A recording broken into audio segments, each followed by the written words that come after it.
All right, thank you for your patience, people online, people in the room. We're about to get started.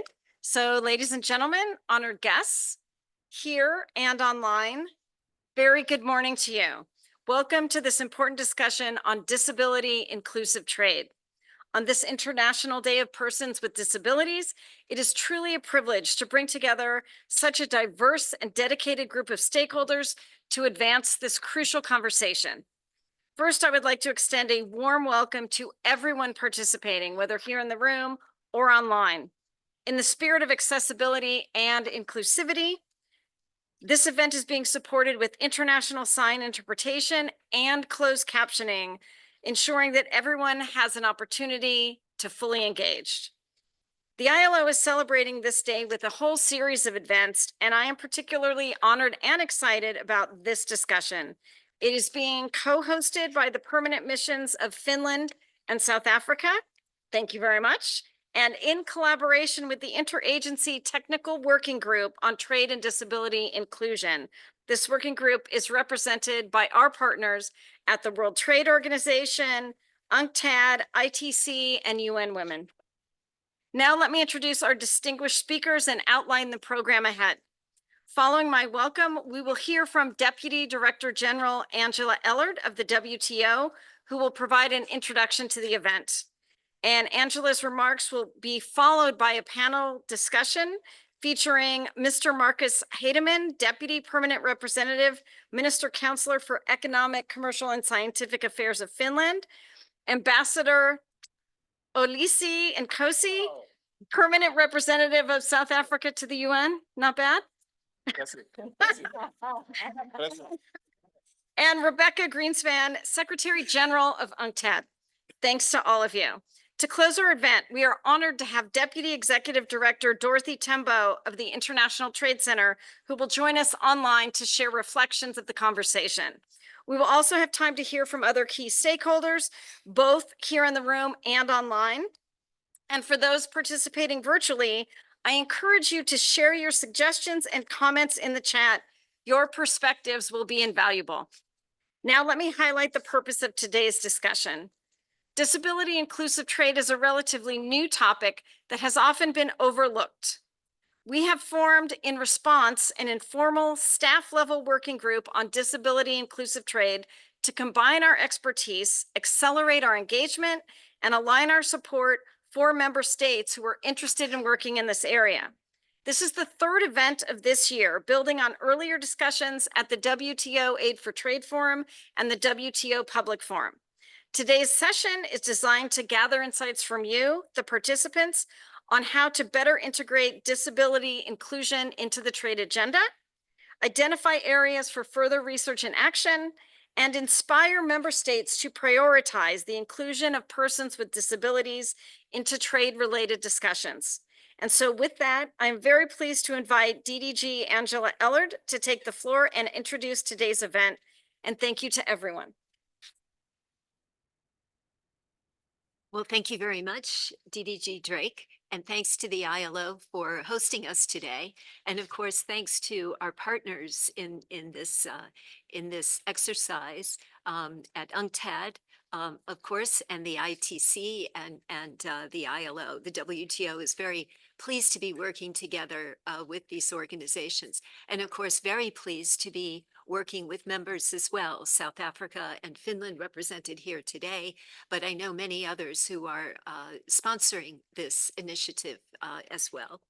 So I'm honored to open today's session dedicated to an often overlooked topic that holds tremendous significance for our communities and the global economy, the intersection of trade and disability inclusion.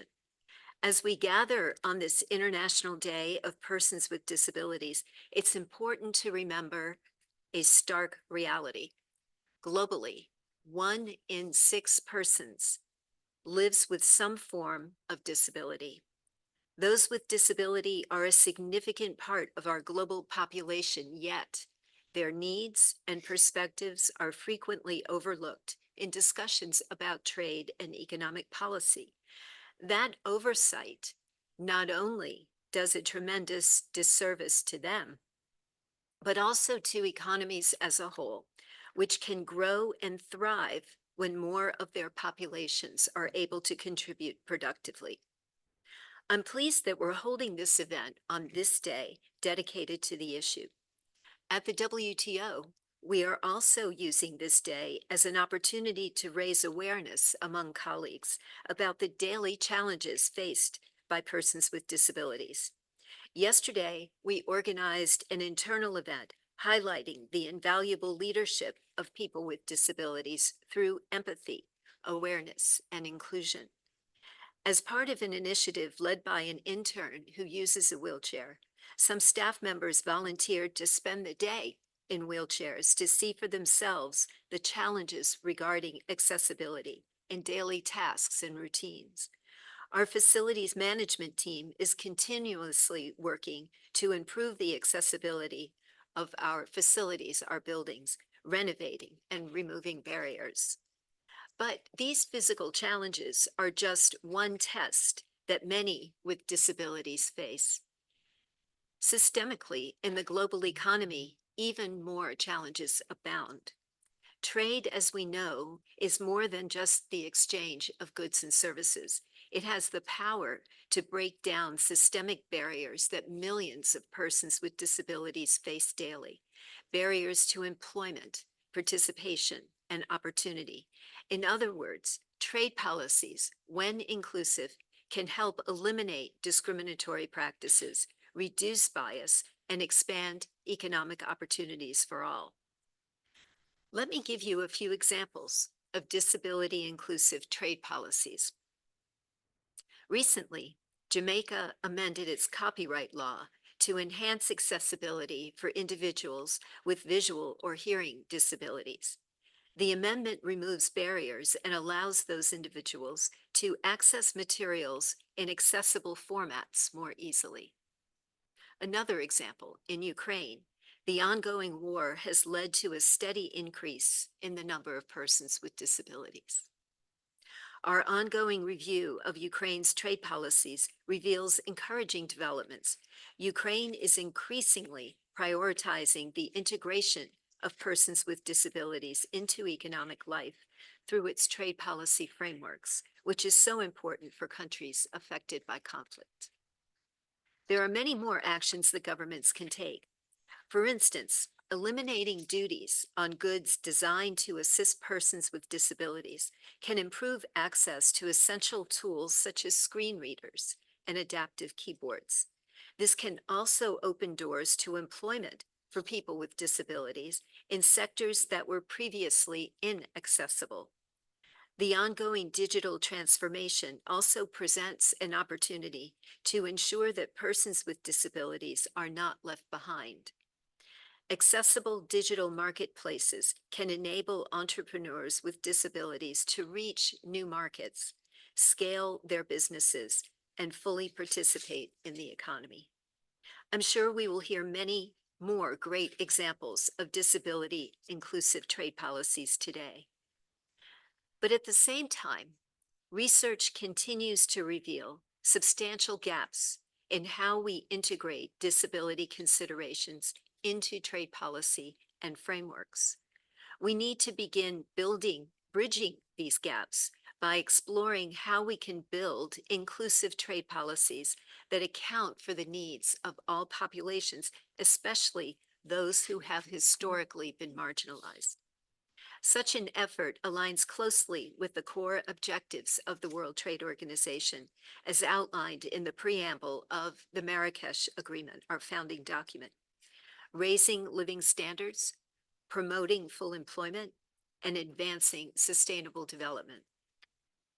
As a member-driven organization, the WTO relies on its members to initiate and carry out such important initiatives. I'm pleased to see the Ambassador of South Africa and the Deputy Ambassador of Finland actively participating today and taking the lead in spearheading this important event. Our recent establishment of an informal staff-level interagency working group on trade and disability inclusion is also a promising step forward, and I would like to thank all the staff from our organizations for the work they have been doing.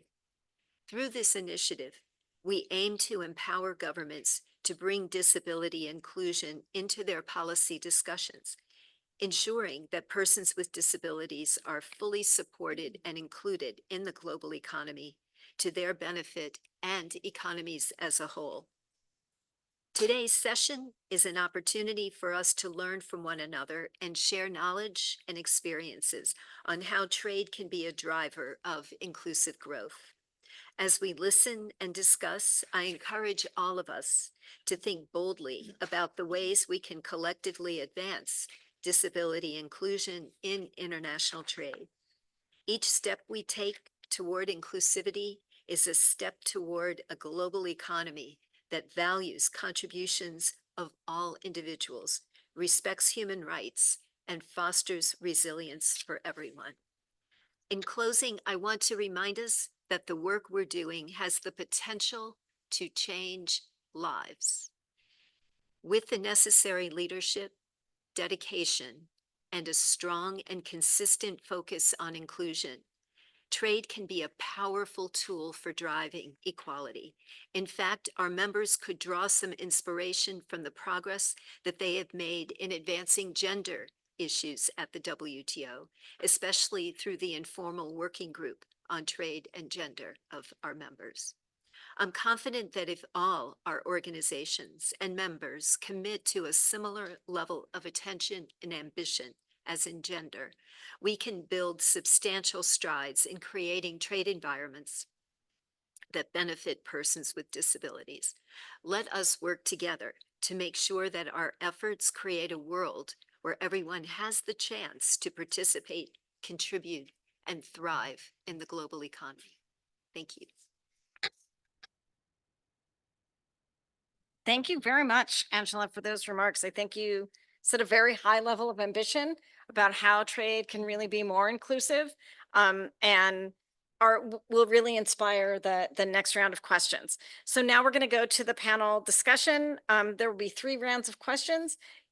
Each of you will get an individualized question, and I've been asked to ask you to limit each answer to about 3 minutes each. If we start to go over too much, I'll give you a little sign to wrap it up, and we'll get the rest of your answer in the next round. So Secretary General Grynspan, I will start with you. And your question is, delivering inclusive, sustainable outcomes is essential to the work of UNCTAD. Could you share some thoughts on how integral the idea of disability inclusion is to the nexus of trade and development? Yes, thank you. Thank you very much. And I am so glad to be here. I'm glad that we started this together, together with Finland. I remember last year, that was the first year that we did this in an interagency modality, and also the good paper that Finland presented last year. So let me build on that. First of all, I remember that in the paper, we established that there are 3 channels that we need to look at, yes? The employment channel, the consumption channel, and the channel of access to public services, to public provision, yeah? Part of the thing that we have found, as you know, is that 25% of the free trade agreements or trade agreements include some reference to disability. That's, you know, it's more than gender, actually. So it's a light of hope, yes, that there is something that is changing in terms of considering the matter. The problem that I see, and my experience as a mother of a person with different abilities, because I don't like the disability part, in terms of, you know, looking at a person as a disabled person, not a person with different abilities, that, you know, with the diversity, is that usually, even when this issue is considered, it's considered like from a medical or weakness point. The part of the contribution that this population, this community can make is overlooked. And I think that that is the change of paradigm that in a way we have to make. 1 billion people, in the world that has some different abilities, is more than the whole Latin American region, to think in terms of possibilities, yes, is a huge potential. And this idea that we need to embrace diversity, that diversity in itself has bring different skills, different perspectives, different things to the table. I think that is the big change that has to be made. Obviously, there are issues that we need to consider in terms of support for any person with some kind of disability to be able to participate fully. Yes, we need infrastructure to be, and let me here take an anecdote with respect to the ambassador, because the ambassador of Chile and myself, we live in the same building. Yes, and we asked the building to put a ramp because we wanted to invite you. The building said we are not obliged to do that, and they didn't. Yes, and so everything is a fight. Yes, in terms of infrastructure, of the assistant technology that you were referring to. We can look at trade with that lens to make it more accessible to the people that doesn't have. Digitalization is an opportunity, but it's a theoretical opportunity if you have no access. Yes, so implementation obviously is a big challenge. But mainly what I want to say is that we need to look at this population as an important agenda of the agenda of inclusive trade. And to give you only one number, there are 3 billion people in the world that have no connection to trade. So I always say trade is more concentrated than GDP. Yes, per capita trade is more concentrated than GDP. But if you look at the future with a different lens, you say, what a huge opportunity, that for inclusion to really be part of the agenda. And so that's my main point. Thank you so much. Thank you so much. I'm going to turn to Deputy Permanent Representative Heydemann. Why is disability inclusive trade an important topic, and why has it been overlooked for so long? Thank you, Celeste, and thanks for having me to replace the ambassador who was taken ill. Much appreciated. First, I'd like to say that this is also personally an important topic for me, as I was 5 years head of cooperation in Mozambique for my ministry and country, and disability inclusion was an important part of our work there, and I could see that really quite a dire situation, and much needs to be done. A lot of these people who do not have access to trade, as you said, some of them live over there. So I think we need to understand that persons with disabilities are an incredibly diverse group of people. They have the right to participate and contribute to society in the same way as anyone else. But why then has disability inclusive trade been overlooked? Like when you consider around 15% or over 1 billion people live with disabilities, this is surprising. Our mindset has a lot to do with it. As you said, disability is still seen narrowly just as a medical condition. And we need a broader perspective, a human rights-based approach that also recognizes the vast potential of persons with disabilities. Inclusive trade has gained momentum in recent years. To date, it has focused mainly on inclusion of women and youth. As was said, and I believe we are now ready for the next step to consider the inclusion of persons with disabilities in trade. Finland commissioned in 2023 this study that was referred to on inclusive trade and persons with disabilities, which was prepared by Dr. Marcia Fontana and Professor Sophie Mitra. The study highlights that trade impacts persons with disabilities in various ways. This includes availability and quality of jobs, prices and availability of food, medicines, assistive technologies, as well as access to essential services. The report also coins the phrase disability inclusive trade. I think it is clear that to achieve the UN Sustainable Development Goals, we need to pay more attention to this disability inclusive trade. Thank you so much. And Ambassador Nkosi, you've got the wrap-up question for this round.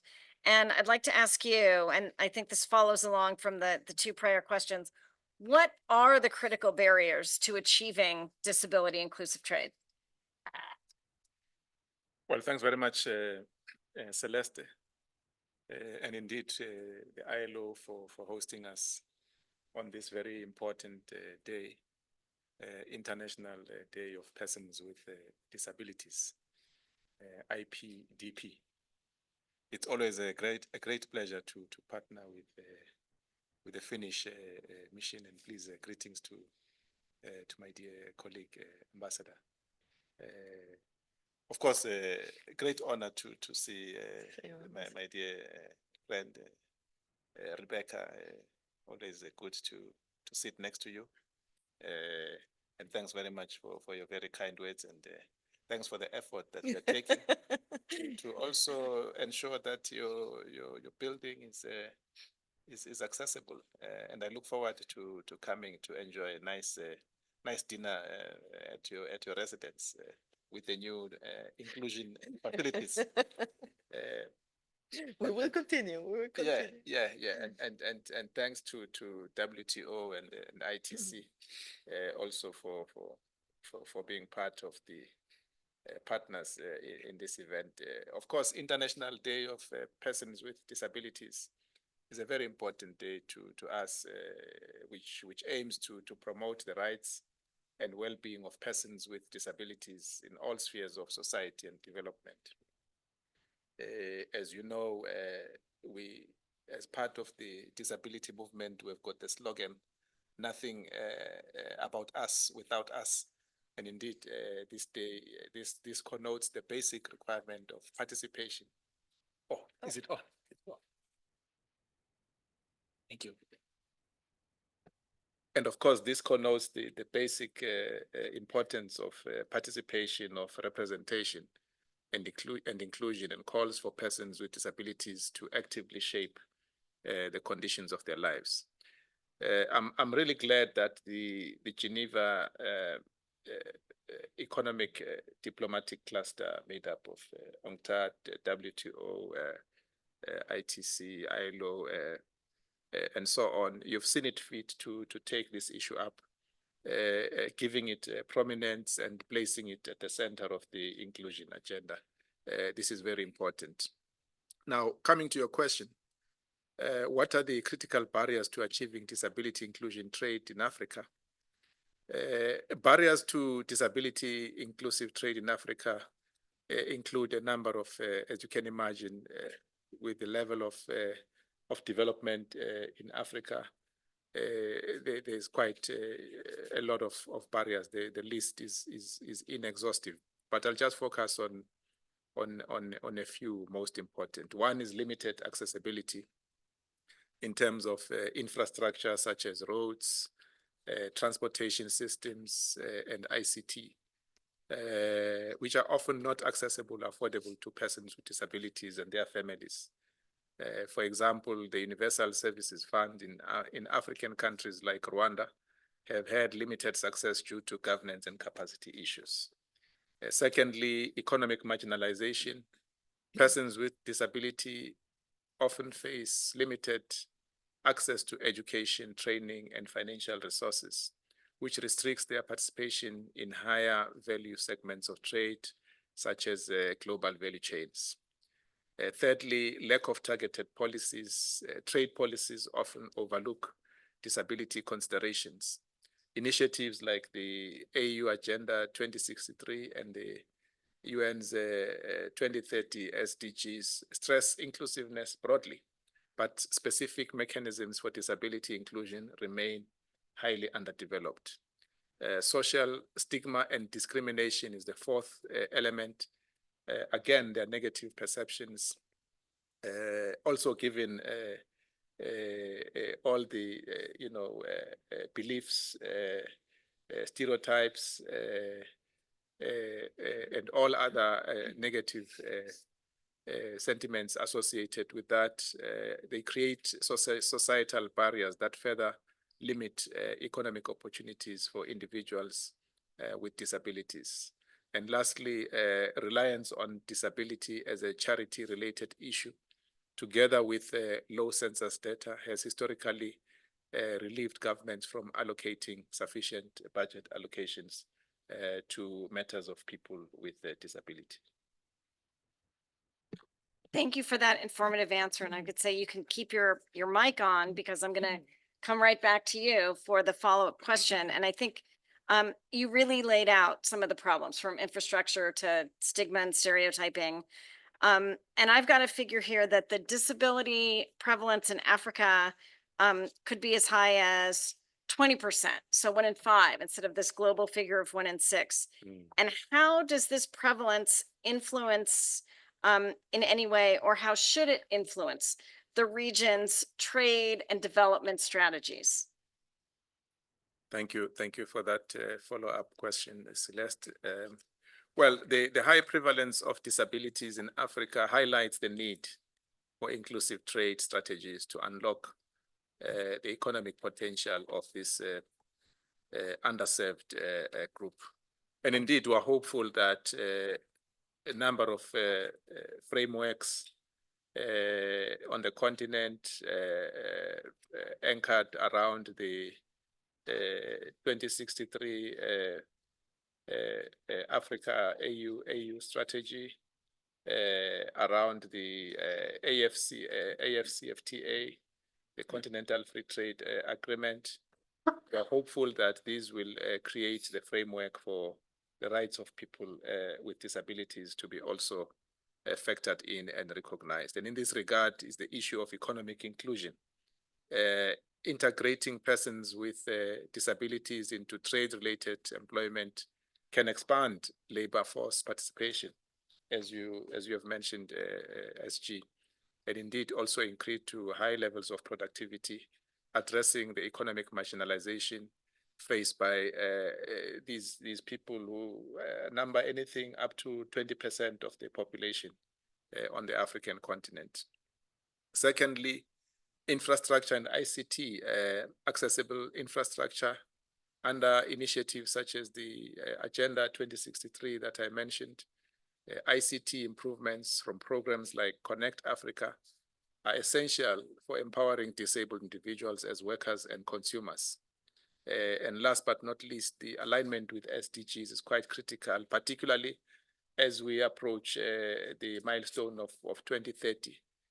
We need to redouble our efforts of focusing on disability inclusion, aligning with SDG goals, particularly those on reducing inequality, SDG 10, and providing decent work, SDG 8. ILO is the champion of that. And of course, fostering broader economic growth. And lastly, promoting and supporting local innovation, design, manufacturing, and provision of assistive technologies and mobile support services is quite critical, particularly as we enter this phase of digitalization, using AI for good, using AI to bridge the gap and to ensure the inclusion of persons with disabilities. Thank you so much for that comprehensive answer. Mr. Heydemann, I'm going to turn back to you. We've just heard some very specific ways that trade and development strategies could be more inclusive, particularly in Africa, including a greater focus on SDGs, inclusion in labor markets, and certainly inclusive infrastructure and ICT.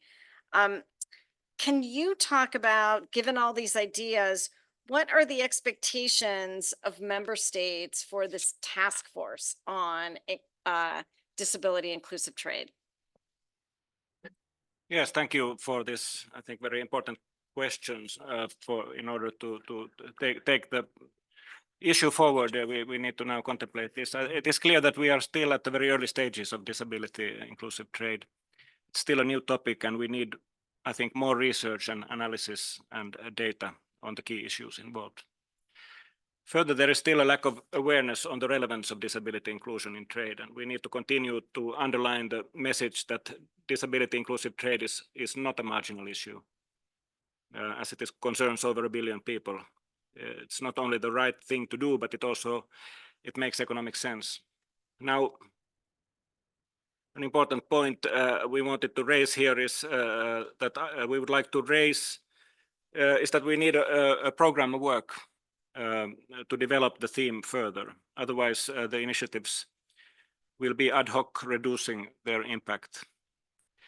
The task force plays an important role in all these aspects, and we need more research and analysis. We also need awareness raising, such as our event today. And the task force also plays an important role in identifying and developing elements that could form a disability inclusive trade work program. So this work program is our wish at this point from the task force. Thanks. Thank you so much. And finally, Secretary General Grynspan, I think building on this, you heard an interest in greater and more coordinated research analysis, and I will say that involves data. And so for you, I turn to you and ask, how can we improve data collection for disability inclusive trade?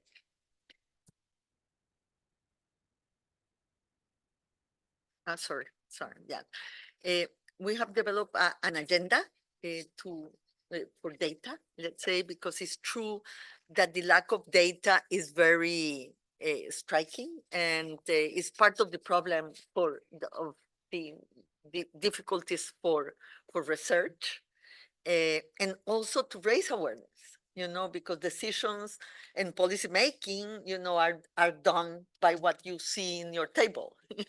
If you don't see any data about the people with disabilities, so you won't consider it in any policy that you take. So they are, in our view, 3 things that we need to do to develop a comprehensive data objective with respect to people with disabilities, to build national capacity, and international consistency is key to have better data. So we will need to establish also standards and create the capacities in the countries for them to be able to have that. And the international consistency part is important. I will refer to that.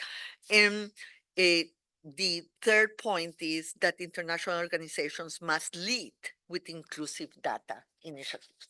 Yes, so there is a responsibility also for us.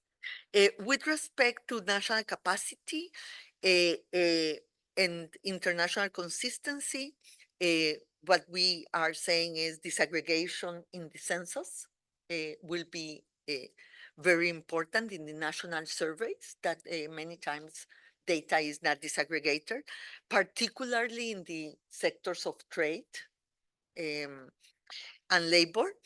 And countries like Finland lead the way in collecting disaggregated data. So South-South cooperation could be, South-South and triangular, cooperation can be very important in trying to develop this agenda in terms of the national capacities. As I say, Finland has done very well, so it's a good example to follow.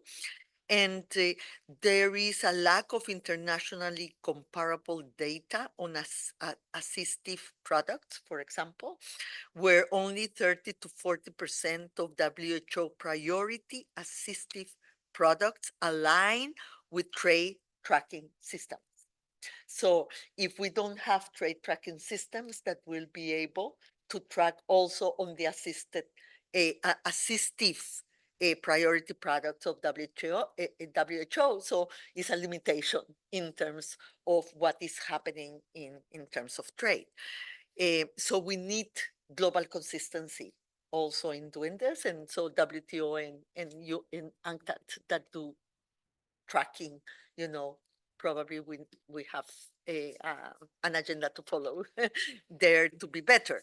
Let me also say that if you look at the tariffs and the global tariff global averages, these devices and support technology have between 5% up to 35% in some regions tariffs on this product. So this really restrict the access, especially in low income regions.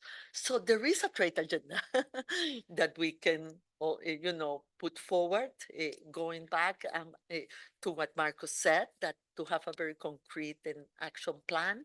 This is a very concrete action plan in terms of data, consistency, and tariff barriers that we see in the trade systems towards people with disabilities.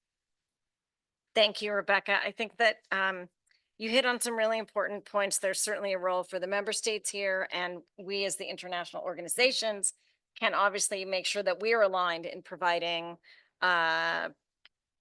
good advice on good practices for how to achieve all those goals. We're a little bit behind on time, so let's try and make round 3 the lightning round, and keep our answers as concise as possible. This time, Deputy Ambassador Heydemann, I'm going to turn to you first and say, from your perspective, what is required from member states to advance this disability inclusive agenda? Well, thanks. It's vital that disability inclusive trade is a member state driven agenda. At the end of the day, only member states can turn policy recommendations into actual policies and programs on the ground. The task force is there to support in identifying and developing elements of the disability inclusive trade agenda into actionable proposals, but it's up to the member states to implement those proposals. So to get started, we need a group of enthusiastic member states to champion the agenda. And pleased that we already have several countries here today. This is an excellent start for taking forward the disability inclusive trade agenda. I would love to see us working together on a joint initiative. This would really build momentum also for further countries to join. A concrete proposal is to look at trade-related aspects for improving access to assistive technologies, particularly in developing countries. And for example, this kind of an initiative related to improving access by reducing trade barriers, as was thought out loud here. I'm looking towards the task force to develop these initial ideas into actionable proposals. And lastly, it is also important to mention aid for trade support. Aid for trade can help persons with disabilities to benefit from trade opportunities. Firstly, we need to ensure that our projects and programs are accessible. And secondly, we need far more aid for trade projects that focus on persons with disabilities. And to close it, it is vital that we include persons with disabilities at every step of our way. I would really like to encourage all member states and agencies to engage the organizations for persons with disabilities in policymaking. Thanks. Thank you so much for that very concrete list. Turning back to you, SG, it's clear from this dialogue that disability inclusive trade has recently received greater visibility. And in your view, what are a couple of the most important next steps? Yeah, well, let's continue with a collaborative, because we have shown that coordination and collaboration between the organization can really make a difference. So I think that we have to maintain the effort. I think that it's very important what Markus said in terms of member states, because we are member states organizations. So in our case, we will take this to our conference because we have the UNCTAD conference next year. And so I think that one of the commitments that we can make is to bring this issue to the conference, and so to put it to the member states, and we will need the champions to help us. And third, I think that the work on data in particular is a work that we can undertake. UNCTAD is a powerhouse of statistics. And, there we will have to combine our work with ILO, for example, trade and labor. Yes, and with WTO with respect to tariffs and the value chains. The truth is that 80% of people with disability live in developing countries, but more than 70% of all the assisted technology is produced in developed countries. Yes, so there is something to match there. You were referring to that, Ambassador. Yes, in terms of the capacities, in terms of the access, but also in terms of the adaptation. You know, and the innovation that can happen at the country level. So maybe this is something in which we can work together. So we've got clear steps in front of us. And with that, I ask you to close, Ambassador Nkosi, with a slightly different twist. Given South Africa's presidency of the G20 for 2025, how can G20 nations advance disability inclusion in the global trade agenda?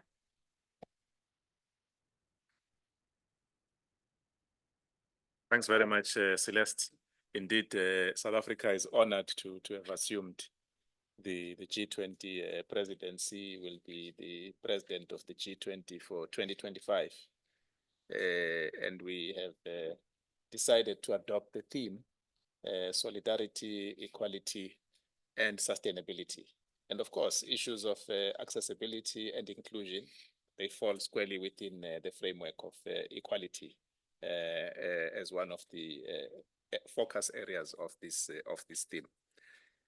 We believe that G20 nations can do a number of things. Firstly, adopting international accessibility and product standards by enforcing universal design principles in infrastructure, transportation, and ICT, and prioritizing policy supported by budgets that enable access to appropriate provision of assistive technologies to ensure the participation for persons with disabilities. So that's one concrete thing that we can do.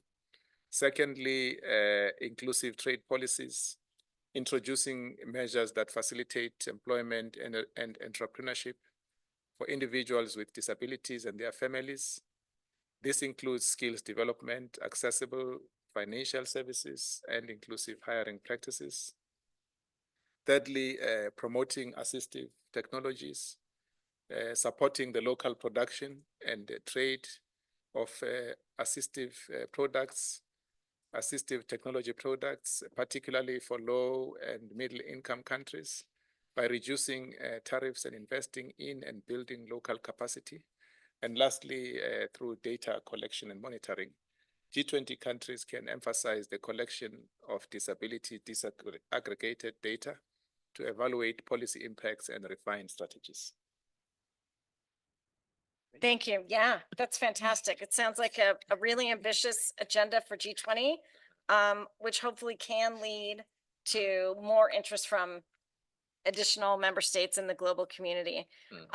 Great panel discussion. We're now going to turn to a couple of virtual interventions, and we will start with two representatives from Zimbabwe to provide information on Zimbabwe's initiative to apply zero tariffs to assistive technologies for persons with disabilities. And we are going to start with Mr. Khuzi Ncube, Deputy Director of Rehabilitation Services for the Ministry of Health and Child Care.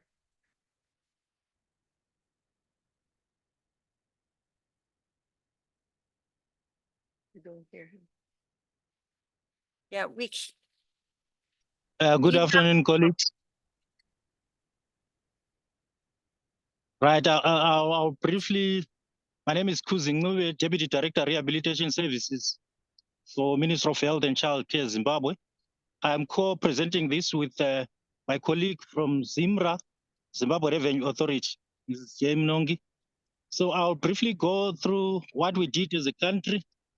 Firstly, we got assistance from AT Scale through CHI, Clinton Health Initiative, Clinton Health Access Initiative. Then we did a country capacity assessment where we had a lot of findings from that assessment. And then from the assessments, we then went on to the actions that were derived from the recommendations of the assessment. Firstly, we then formed a multi-sectoral assistive technology technical working group. The technical working group then went on to work on 3 items.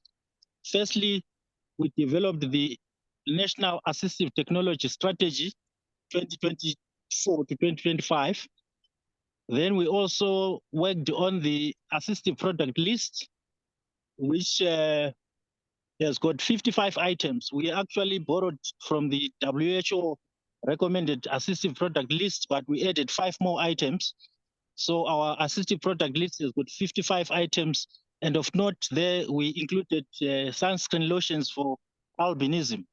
We also included smart cans, as well as some other incontinent products like urine catheter bag and colostomy bags.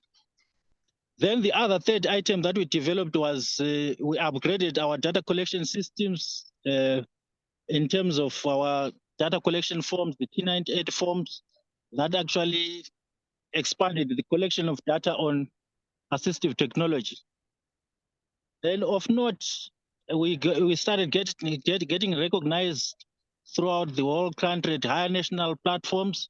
We were invited to participate and to present on the AT strategy at the National Financial Inclusion Conference that is organized by the Reserve Bank of Zimbabwe.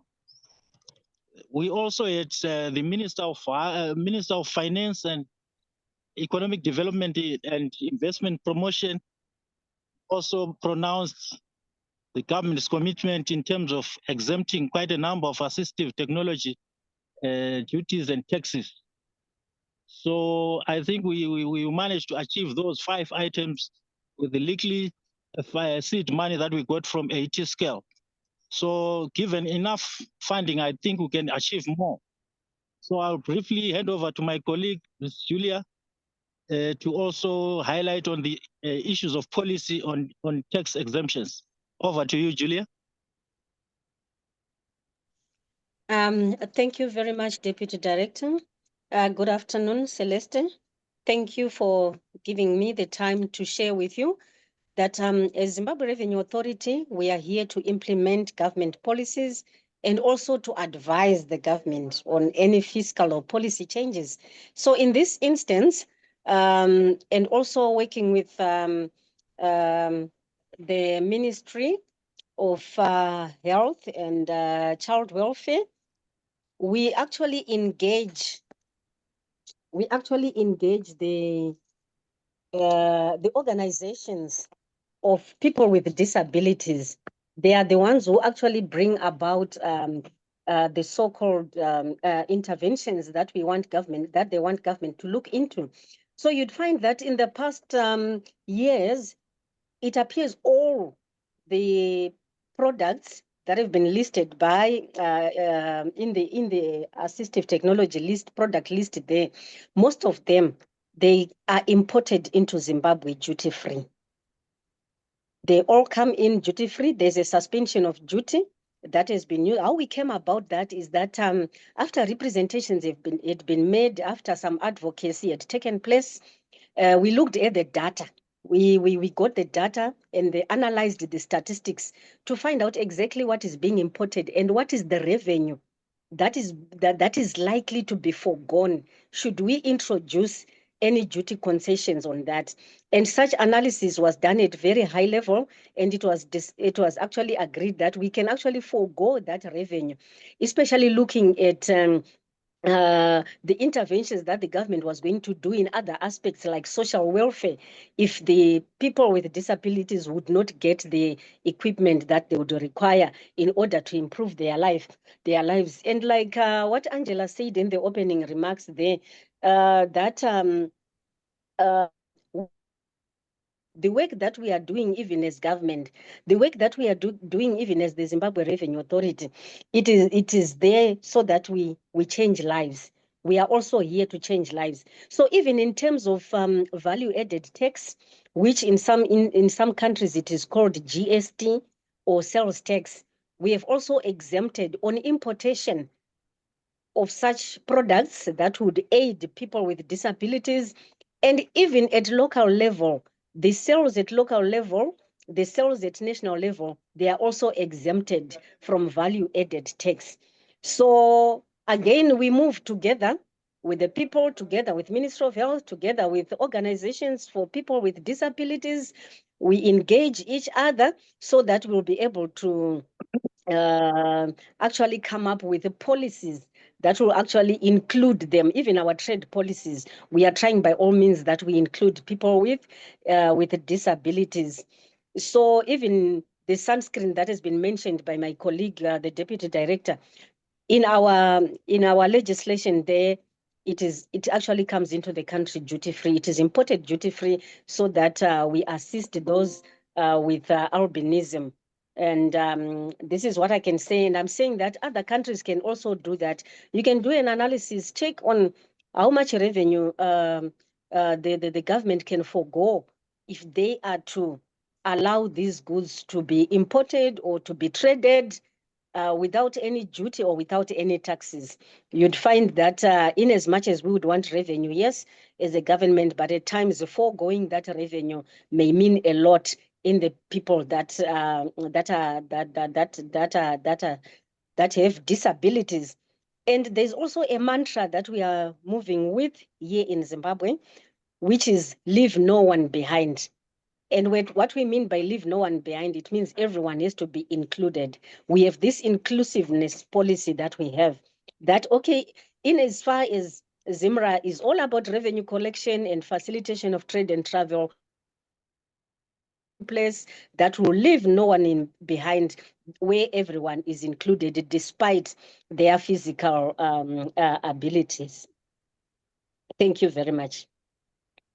Thank you so much, Julianah, Munongi-Chikwanda, and also to Deputy Director Ncube. I think that was very practical, very hands-on how you did this, and again, emphasizing the importance of data in decision-making. So we're going to move to our final virtual intervention from Rasak Adekoya from Sightsavers, who will speak about the relevance of trade and assistive technologies.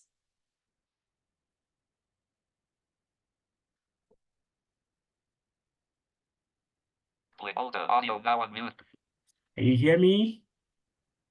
We can hear you. Thank you very Zoom much for workplace, the the Go National opportunity. Tree. Chat vertical bar mobile. When it comes to assistive devices in the parts of the world, about $25 billion seems to be the trade worth of assistive devices. It enhances people with disabilities in terms of work, education, health, independence, and many others. Well, when it comes to the trade of assistive devices, taking Africa as an example, you realize that a lot of assistive devices are imported into Africa. Leveraging on the African Free Continental Trade Agreement, it's important for us to start looking at the possibility of how we can leverage on this legal document to promote the local production of assistive devices and the trade of assistive devices among African countries. For example, in 2022, about $100 million is the worth of assistive devices on wheelchair when it comes to local production. South Africa, for example, have opportunity of producing a lot of assistive devices. It's also very imperative for us to start leveraging on the African Free Continental Trade Agreement to support the local production of assistive devices within Africa. How can African countries trade local production of assistive devices among one another? When assistive devices are promoted in terms of trade locally in Africa, for example, it will increase the number of people with disability who can have access to it, because the cost of assistive devices is one of the reasons why only just 5 to 15% of people with disability have access to it. I believe promoting disability inclusive trade is very fundamental to this conversation. And the more we can start looking at removing those barriers and promoting the trade of assistive devices among African countries, leveraging on the AFTA, it's going to benefit the inclusive economic development of Africa and same is applicable to other continents. Thank you, and back to you. Thank you so much again for these very powerful ideas. Title is chat vertical bar remote adopt. Task switching Zoom webinar to move. We will move at this point to closing remarks from Deputy Executive Director Dorothy Tembo. Over to you.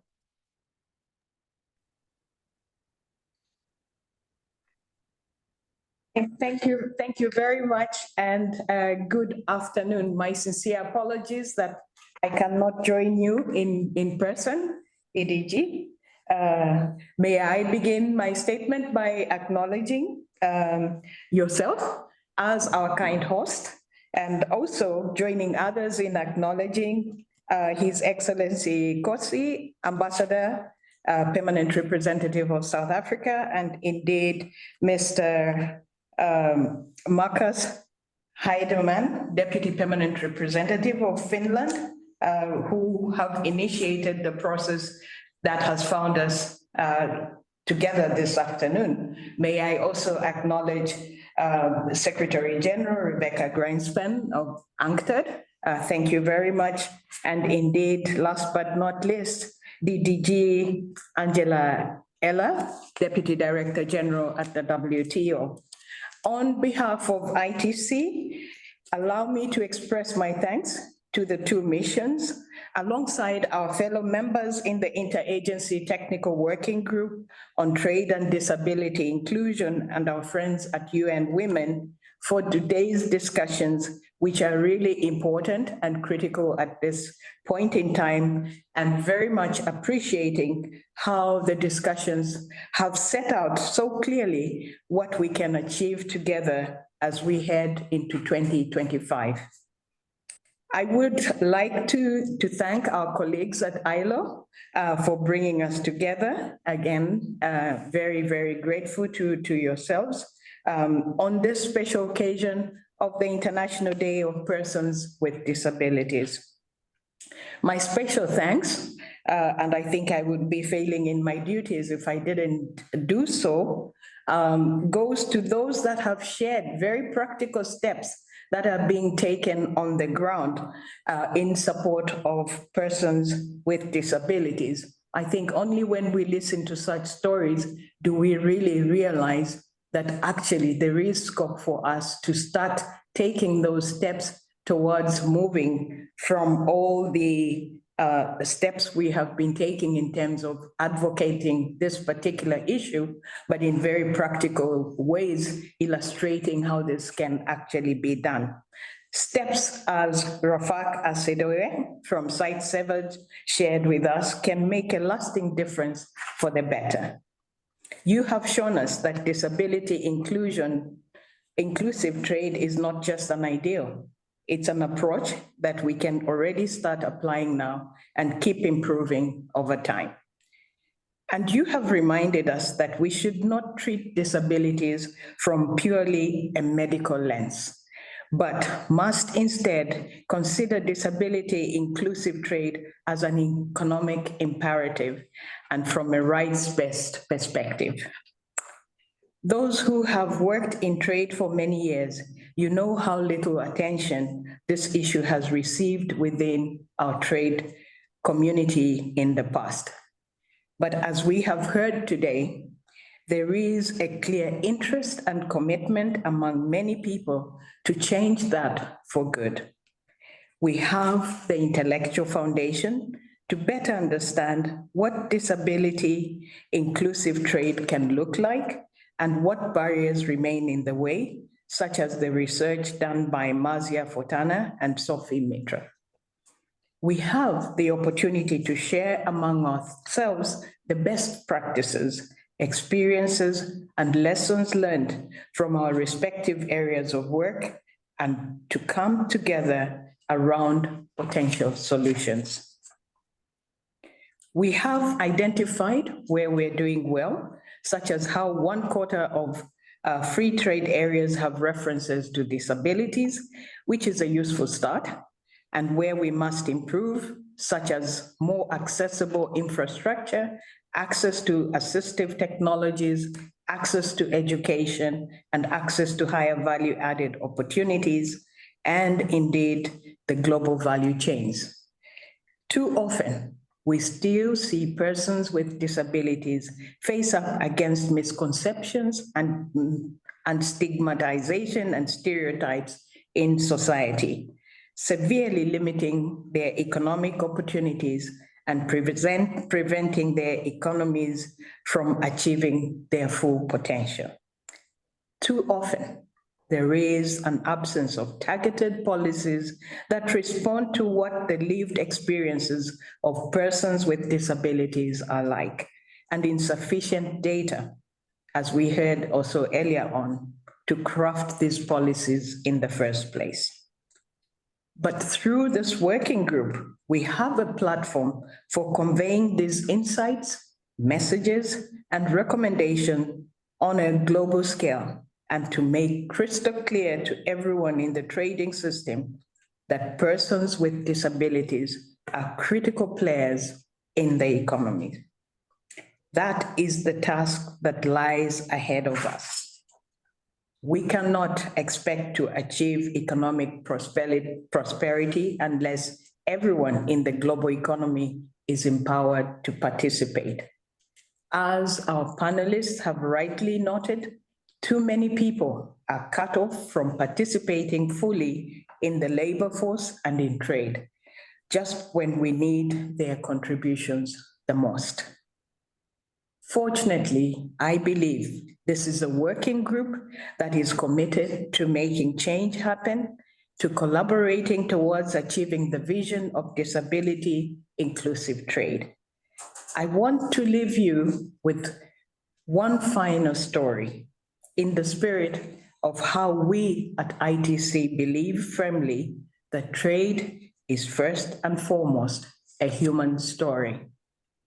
In Indonesia, there is a woman called Yafonia Hatbarat. She co-founded a company called Petra Netra, which is devoted to helping people with visual impairments so they can move around safely in public spaces. They do this thanks to a mobile app they have created, one that features voices over augmented reality and other assistive technologies. Her work is so transformative and inspiring that it won the pitch competition at the WTO ITC high-level event on women and trade in Abu Dhabi last year. She's someone we're very proud to work with and support here as an organization. And it is stories like this that have inspired us to develop guidelines for how we integrate a disability inclusion lens in our project and all the work that we are doing at ITC. But particularly, we are focusing on the fact that MISMEs that we are serving should be able to provide both opportunities for persons with disabilities, but also those persons with disabilities to be able to be given the opportunity to actually be able to participate in economic activities through developing products and services, supporting them, and also by doing so that we can help shape our interventions from the outset. It is not an easy task, but we are very much prepared in investing resources to make sure that this happens, and we are able to illustrate this very concretely in terms of the results that we are obtaining by obliging teams to make sure that they are able to not only monitor and report on these results as an obligation by the organization. I very much look forward to sharing more soon about what these efforts are going to yield. And I cannot help but think what might be possible if we can ensure that companies like Petra Netra had the ability to engage more in trade, benefiting more people, creating more economic opportunities for persons with disabilities. I strongly believe that this is possible, but it can only happen if we all work together.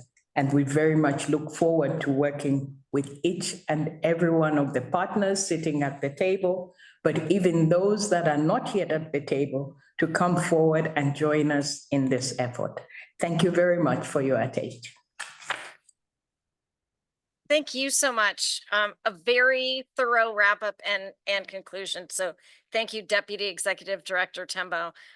There's very little left for me to do here except for to invite everyone in the audience, online or in person, to join me in thanking Mr. Ncube and Mrs. Munongi-Chikwanda from Zimbabwe, Rasak Adekoya from Sightsavers, DED Tembo, and those who've joined us at the table representing the missions of Finland and South Africa. Thank you for your strong leadership.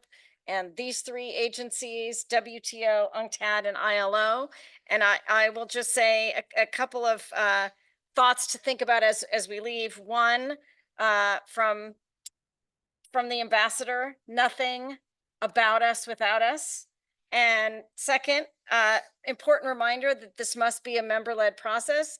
And I will say, obviously, we are here to support that member-led process in any way possible. And I also heard roles and references to other agencies, whether ITC from Dorothy or UN Women or role for UNIDO and WHO. So we're happy to join in this interagency cooperation and follow your lead to make sure that we are doing everything we can to advance disability inclusive trade.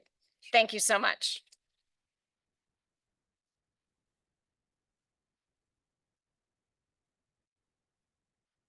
Congratulations, well done. Yeah, wonderful. Congratulations. Yeah. You live in the